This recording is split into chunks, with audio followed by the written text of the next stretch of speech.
Hi guys, welcome to Opportunity Nanny, and I want to officially declare the 2026 scholarship application period now open. So if you know that you want to get a scholarship to study next year abroad, any of these countries, this is the time to start keeping your eye out for all the scholarships. I'm going to try my best to be bringing out at least 2 videos in a week. So scholarships are coming out. You guys can get it on time and start planning for whether you want to apply or not. Now, one tip of advice I'm going to give you is that don't get overwhelmed. There are going to be a lot of options. Try your best to apply for as many as possible. Don't rely on one application I have done. Apply for as many as possible. If you are confused, you don't know what to do, you don't know where to start, book a consultation with us. If you need help reviewing your CV, if you need help reviewing your SOP, if you want us to tailor it to the school you're applying for, or you're just confused in general, please just send us an email or fill the link in Google form down below in the description box and we'll get back to you. So today we are looking at the President's PhD scholarship at Imperial College in London. Now you guys know, or if you didn't know, Imperial College is one of the top ranking schools in the world. I think it's one of the top 6 schools in the world, if I'm not mistaken, or top 10. And studying at this university is going to be so good for you. You're going to enjoy yourself studying at Imperial College London. And now you guys know I always bring this scholarship every year. We have the President PhD scholarship. Now this scholarship is open to anyone that wants to apply and wants to study a PhD in this university. So let's talk about it. Now, if you are a high-performing undergraduate or master's student and have a strong desire to undertake a PhD at a world-class research institution, a President's PhD scholarship will provide you outstanding opportunity to receive full funding for tuition fee and a generous stipend for 3.5-year PhD program at Imperial College London. Now, this year they are going to be offering 50 scholarship, right? And you guys, please stay with me because if you're interested, you need to apply as early as possible, and I'll tell you why later. Now you can see that you don't even need to have a master's. If you have an undergraduate and you have an high performing undergraduate degree that you did well in your undergraduate, you can go ahead and also apply. Now you can always meet some of the stories of people that have gotten a scholarship, right? Meet them. You can click on it, look at their stories. Sometimes I always advise you can get in contact with them, ask for tips, ask for review of documents, just ask for help, right? And it never hurts to just reach out to people and always ask for help. Now, what does this scholarship cover? As I already said, 50 scholarships are going to be provided this year or for next year. Your tuition fee is going to be covered. You're going to be getting a stipend of £26,500 per year to assist with living costs. You're also going to be getting a consumable fund for £2,000 per annum for the first 3 years of study. So you'll be getting additional £2,000 per annum for the first 3 years of study in addition with your stipend, right? You're going to be getting bespoke opportunities and events that is delivered by the early career researcher institution. You have access to full range of support that is available to postgraduate students at Imperial College. They have support tailored for disabled and also international students, and the wider early career researcher learning and development course. So there's a lot of opportunities that are open to you if you are interested in this scholarship. Now you may be asking, all these good things, how do I know if I am eligible? Now this scholarship has higher than usual eligibility requirement, right? Their aim is to attract candidates that show excellent academic performance and promising research potential, right? So they accept application from talented candidates from Imperial College London, the UK, and worldwide. There is no restriction on nationality, so no matter what country you are from, you can apply for this scholarship, right? And they encourage application from people from all backgrounds because they recognize that diversity not only benefits the school but also help different sectors to better represent communities that they serve. Now, what is the academic criteria? The candidate must be in receipt or you are due to receive a first class or equivalent in an undergraduate or integrated master's degree. Now, if you're not a first class student, don't run yet, just calm down. Candidates must be in receipt or are yet to receive or be able to provide evidence of high performance that will lead to a distinction in a standalone master's qualification. So if you have a first class undergraduate degree or you have a master's or you have a distinction, you can apply. Now, if you don't have any of that, there's still solution for you. So calm down, right? These are just telling you that these are the candidates they are looking for, right? And there are other information. Now, international candidates should check with relevant admission team to be sure that their grades meet the requirements of the scheme. Now, department special case. Now, let's say you did not finish with the first class. Maybe you finished with a 2-1, very strong 2-1. And you're like, but I really like this. I have very good research abilities. I have very good research skills. They have provided ways that they can help you. Now, if you have not met the advertised eligibility criteria for the scheme, you may be selected by your department as a special case. If there are extenuating circumstances around why your grade were not acquired, but they are otherwise of the caliber required for the scholarship. So, for example, let's say you have high marks in research project modules, you have high marks in your thesis, evidence of high performance on research placements. Remember, this is a PhD, so they also want to see your research skills, right? Candidates that want to identify themselves for this, contact your proposed department directly before applying. So before you're applying, you talk to your department, send them an email, let them know that, okay, this is the issue, I want to apply for this, what can I do? And they'll give you feedback from there. So what other alternative paths? They also provided other alternative paths. So if you have maybe you have a non-traditional academic background or a career pathway, maybe like a HND or something, but you also show strong research potentials, you can also contact them and you are encouraged to also apply for the scholarship. So don't allow the first class or whatever be a barrier. Try your best to go ahead and message them. Applications are accepted from talented candidates from Imperial College London, the UK and worldwide. There's no restrictions on nationality, although some departments may not be able to support international candidates, and the scheme is only open to new PhD applications. Now, how do you apply? Application for the scholarship scheme will be considered at 3 points throughout the academic year. Now, you will look at it below. Now, before you apply, you must have made contact with supervisor. I'm going to be showing you how to make contact with supervisor. And now, guys, please pay attention. You see this link, President PhD Scholarship Unavailable Supervisors page. These are the names of the supervisors that cannot supervise you for this scholarship. I'll repeat it again. These are the names of the supervisors that cannot supervise you for this scholarship. So if you're going to be picking supervisor, we have to make sure that the supervisor you want to contact, the name is not on this link, because if the name is on this link, the person will not be able to supervise you for this scholarship. Now, what is the application process?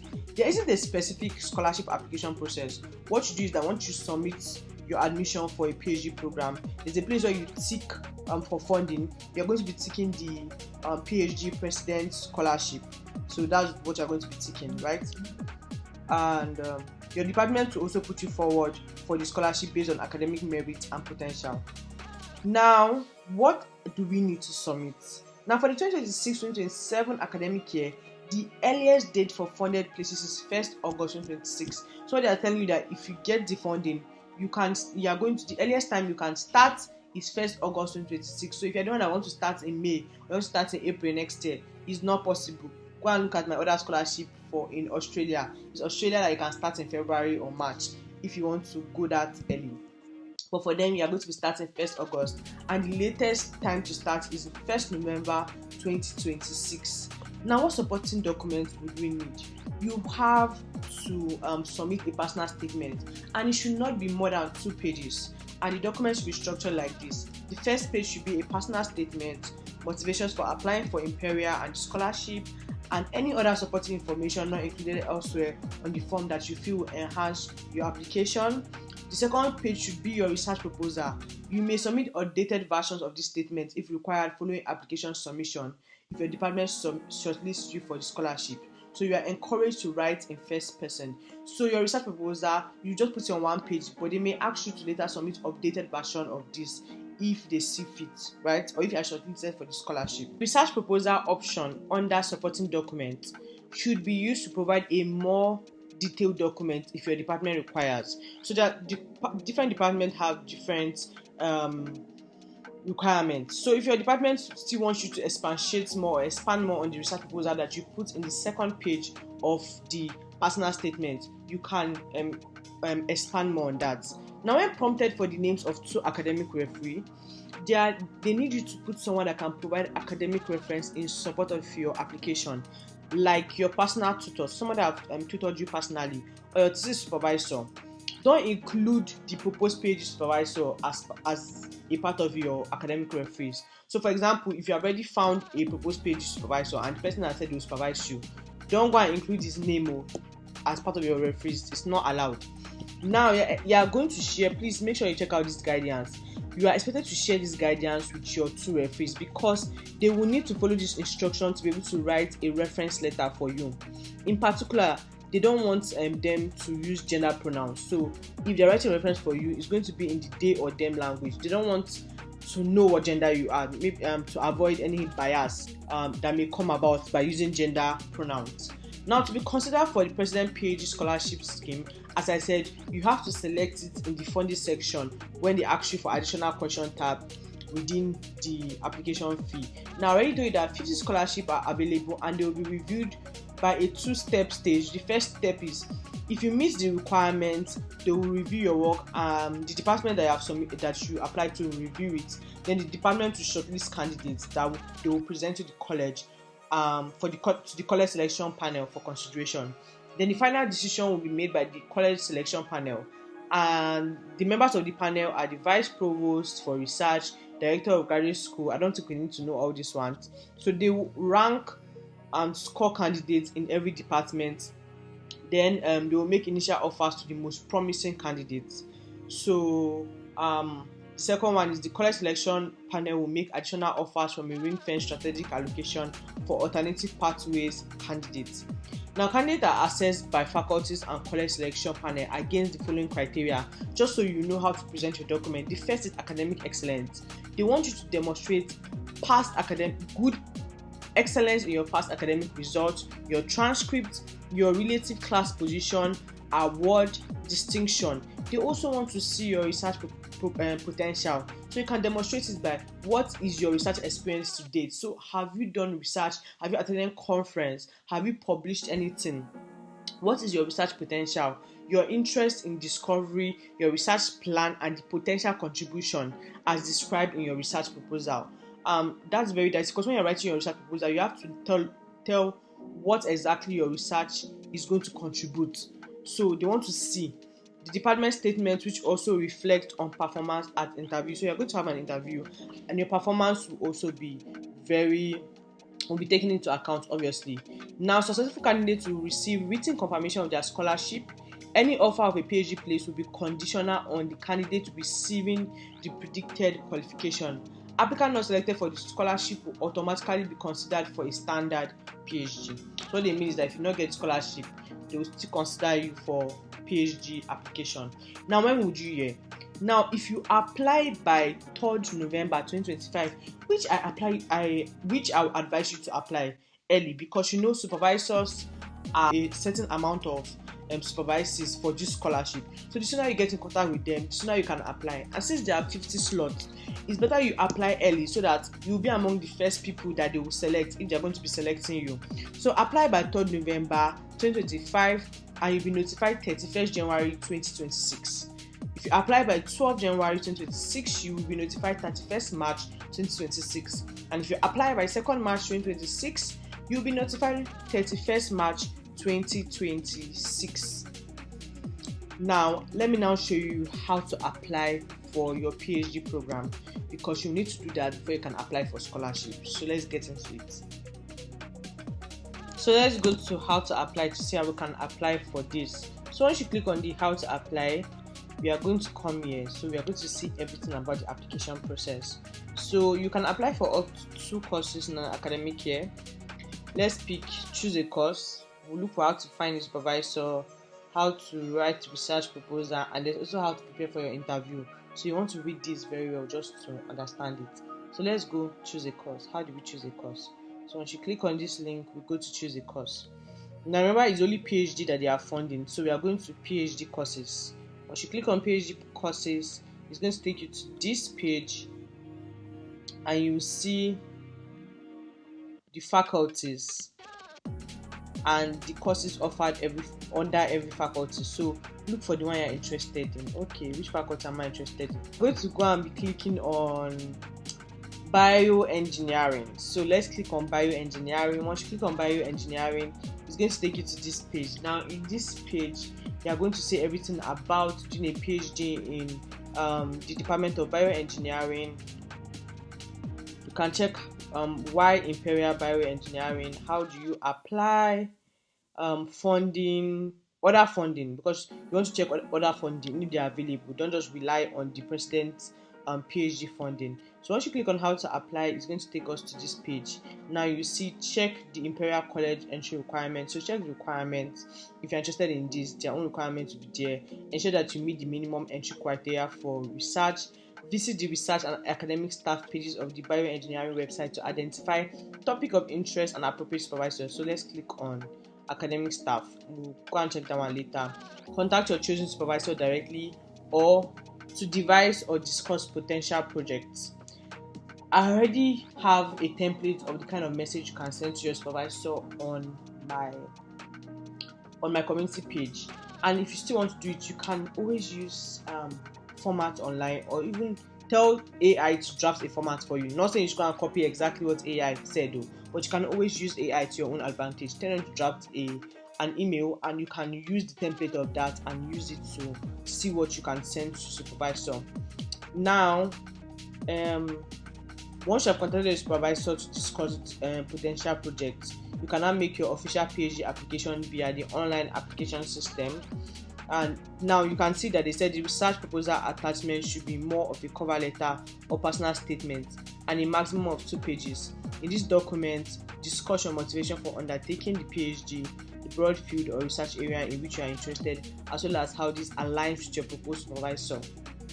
So you can say, I don't think they want additional research proposal. So all of them is going to differ based on the course you are applying for.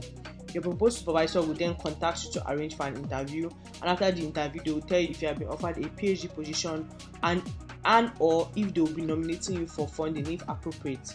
You can expect to receive a decision on your application within 8 to 10 weeks of applying, and you can track your application via your student's e-service account. Very nice, very, very nice.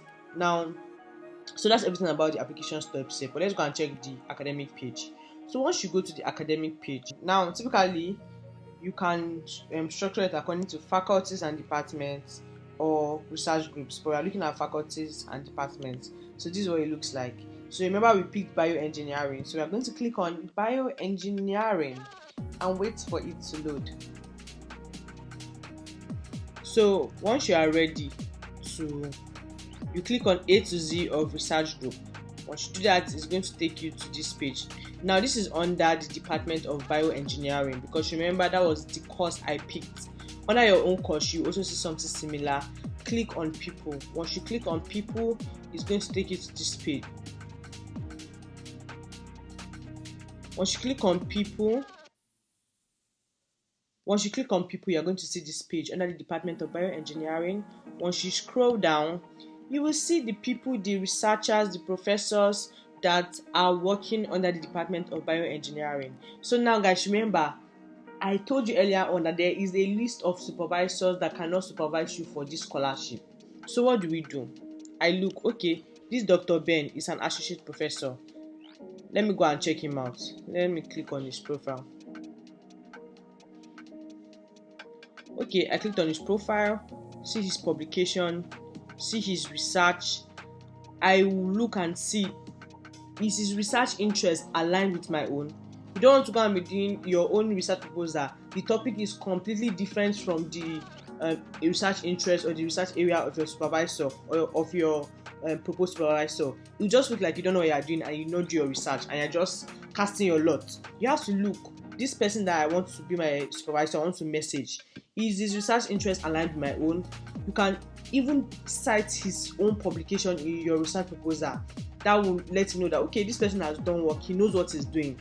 Look at what he's doing. He even has like YouTube. You can go and watch it, see what he's interested in, look at everything about him. Okay, do you want to now supervise? Do you still want to contact him to be your potential supervisor? He's an associate professor. What do? His email address is here. Click on it. But now guys, wait, before you click on it, remember I told you that there is a list of supervisors that cannot supervise you for this scholarship. So if you cannot contact them to supervise you, because if they supervise you, you will not be able to be eligible for the president's scholarship. So what do? The name of this man is Dr. Ben. I will go and click on that link of the proposed supervisor. Now you can see under different departments. Now under Faculty of Engineering, I am applying for bioengineering. What are the names of people that cannot supervise me under bioengineering? I can see their names here. Dr. Ben is not, his name is not here. What does that mean? That means that I can reach out to him and he can supervise me, so I can go ahead. But if your potential supervisor or the person you are interested in, you want the person to supervise you, if you check and you see his name here or her name here, it means that you cannot contact them because they will not be able to supervise you for this scholarship. So once you are ready, you have conversed with the supervisor, he has given you a go ahead to apply. You click on the application page. This is what it looks like. You apply as an applicant and then you are set. You just hope and pray and watch that everything works out well. So that's all for this scholarship. Please remember, if you are still confused, if you need any of our consultation service, if you need our document review service, if you need application support service, contact us or fill in the link in the description box. We are open to help you. We want as many people from Opportunity Nanny next year to get a scholarship and start their study abroad program. I am open to any questions and inquiry. Message me down in the comment section below, and if it's something that you are not comfortable writing about, contact me on my phone number or opportunitynanny@gmail.com. We'll always reply you on time. Don't forget to like, share and subscribe, and just like this video and watch to the end. It really helps me a lot. And subscribe, because I don't know why you're watching and you're not subscribed. Subscribe. Thank you.